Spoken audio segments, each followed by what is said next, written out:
Breaking news from the winter blast of 2014.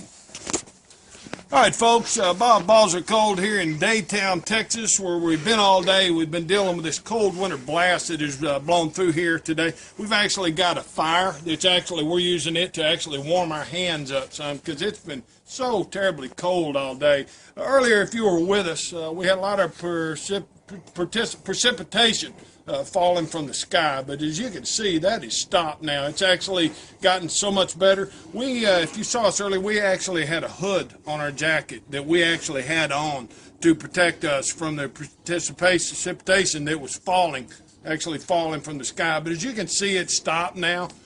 Things are looking a whole lot better than they were earlier. We're really glad for that. But if you come over here, you can look. You saw earlier, temperatures actually plummeted down into the 20s. It was like 28 or 29 degrees earlier when we were out here reporting.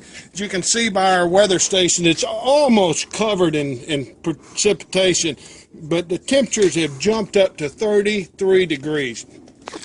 Now what that means is the precipitation that fell earlier, the frozen rain and the snow, we had a lot of snow, it was almost whiteout conditions for a little while.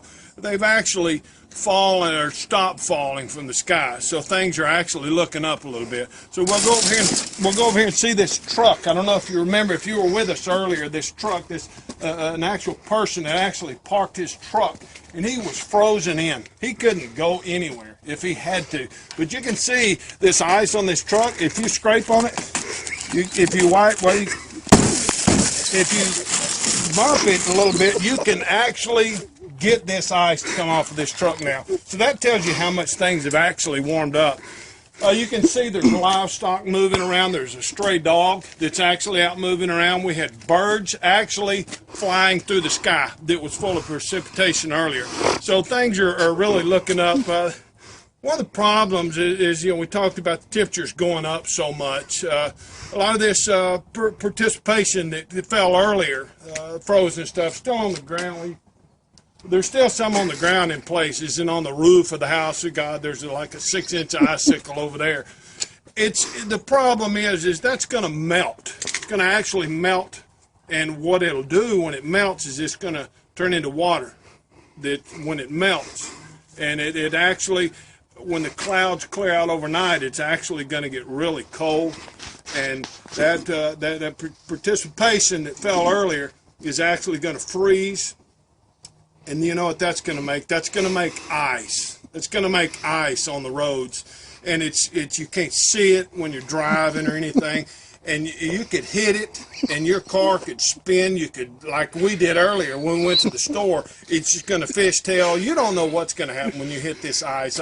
It's just a really dangerous situation. So if you got to work tomorrow, you're really going to have to be careful. You're really going to have to watch what you're doing because of all the precipitation ice that's melted and thawed and turned into water and then back to ice. So just if you got to work tomorrow, just really be careful out there on the streets. And if you can stay in, by God, just stay in. This winter blast that blew through here earlier, it was supposed to come through and just kick our ass, and it really didn't. It was kind of tough for a little while. Things were looking a little rough, but it's actually gotten better since all the precipitation stopped falling out of the sky. So we're gonna turn you back over to the studio, but we'll probably check back with you here in a little while and give you one more update before the nightfall and before everything freezes up like we're expecting to do. So live from Daytown, Texas, Bob Balls Are Cold, Eyewitness This News.